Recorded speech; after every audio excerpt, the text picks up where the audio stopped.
because when I was 14, I decided I wanted to be able to buy, oh, where is she going here? I wanted to be able to buy myself these shoes that I wanted. And everybody was wearing these Ewing 33 shoes. And let's just say they weren't gonna suit me. I would have looked ridiculous in them. But if you recall, being a teenager, a young teenager, that's what matters, is your shoes. Oof, if I can go back knowing what I know now, I'd probably do the same thing. I was 14 and I wanted to find a job. So the first place I thought of was McDonald's, because McDonald's, in my head, hires anyone. And let's just say my self-esteem was pretty intact at that point. It was decent. I hadn't had any awakenings or dark nights of the soul or any kind of moments of social anxiety. Nothing had hit me yet at that point. I was 14 and everything was great. I'd had a boyfriend already. I had a best friend who loved me, like we were just happy. We both applied actually. And I went to McDonald's and I had my interview. And I wasn't prepared. By no means was I prepared for that interview. But in my head, it was just going to happen. I was gonna go for an interview, and of course I was gonna get it. Why wouldn't I? So I went back, I had a second interview, and they loved me, yeah. And for the first 3-4 months, I was in heaven. Total honeymoon phase. I was eating that McDonald's food like it was going out of style. I got 50% off all the food, yum.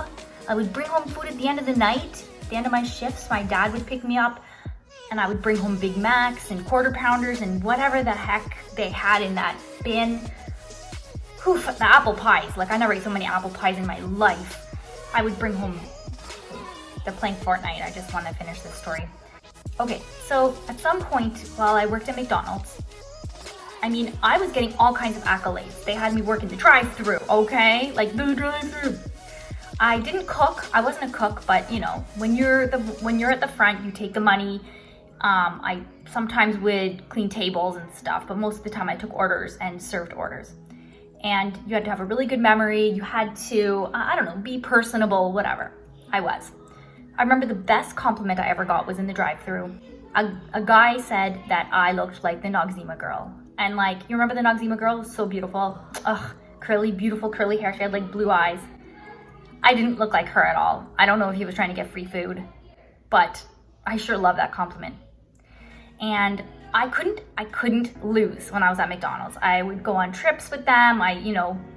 They were moving me through real fast, okay? I was only 14, maybe 15 by the time I was, realizing what am I doing here?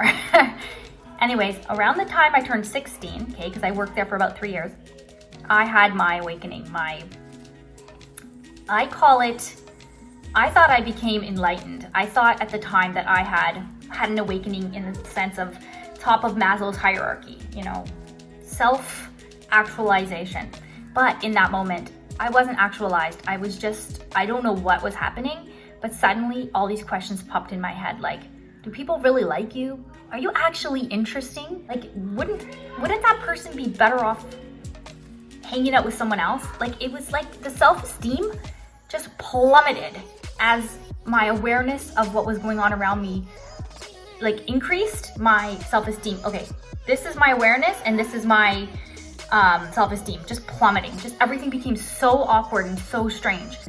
Now, I think that was my puberty hitting. I do. I think that was when things started to really change.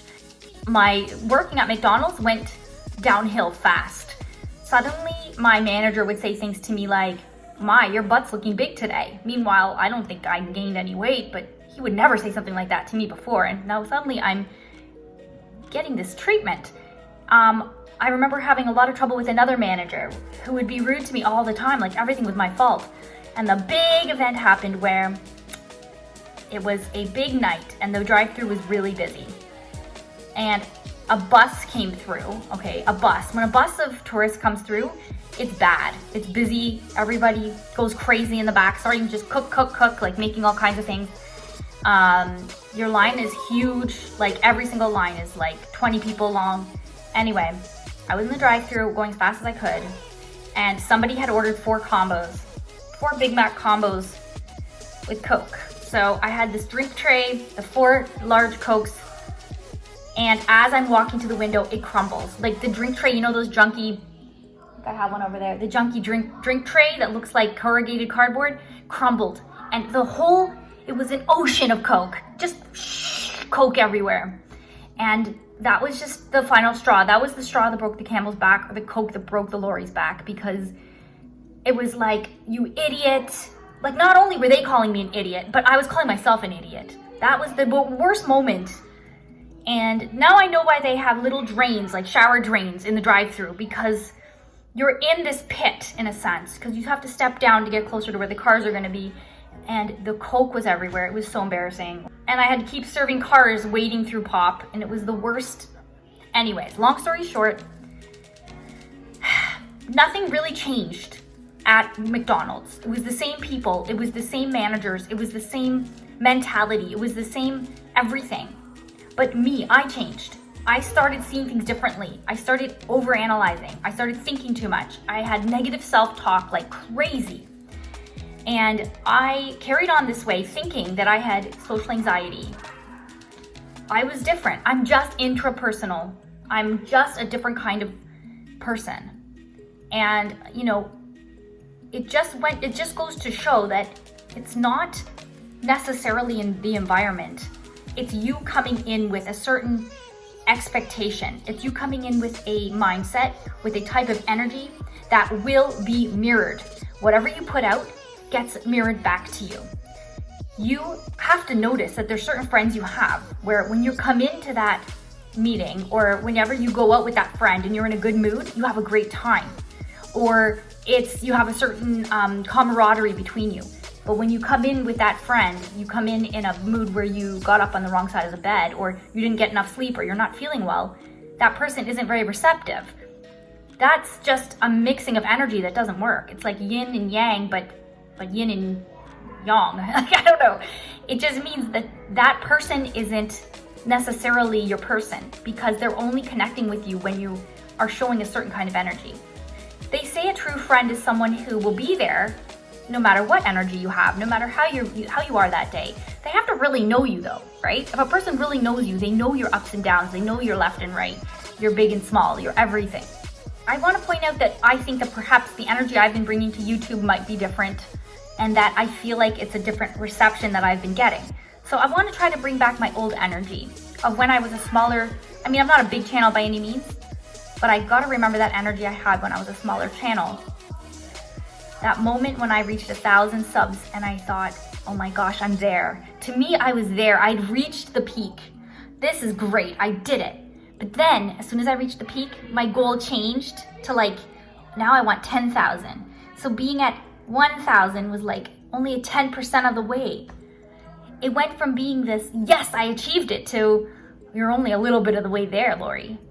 And it shows the different mind frame, the different perspective, the different mentality that I brought. So now I have to say to myself, what can I bring to the table that will honor my true reason that I started, right? Because that's what you always have to do when you feel like an urge to either, you feel like this pressure, should I stop? Should I quit? No. Just because things get a little bit difficult doesn't mean you quit. When the going gets tough, the tough get going, right? Or how does the saying go? Sometimes things happen to weed out the people who are going to quit. But I'm not quitting. I'm going to see, where do I fit? Where does this work? Where can I help the most people? And that was my goal all along. Anyways, the reason I started is the reason I'm going to keep on going. It's for you guys. I love you guys. Please leave a comment, anything that you want to say, any stories that you have from your first job, from when you were young. Please forgive this noise. Sometimes I just need to share any space in any space I have. I get it. I get it's annoying. I love you guys. Have a great day.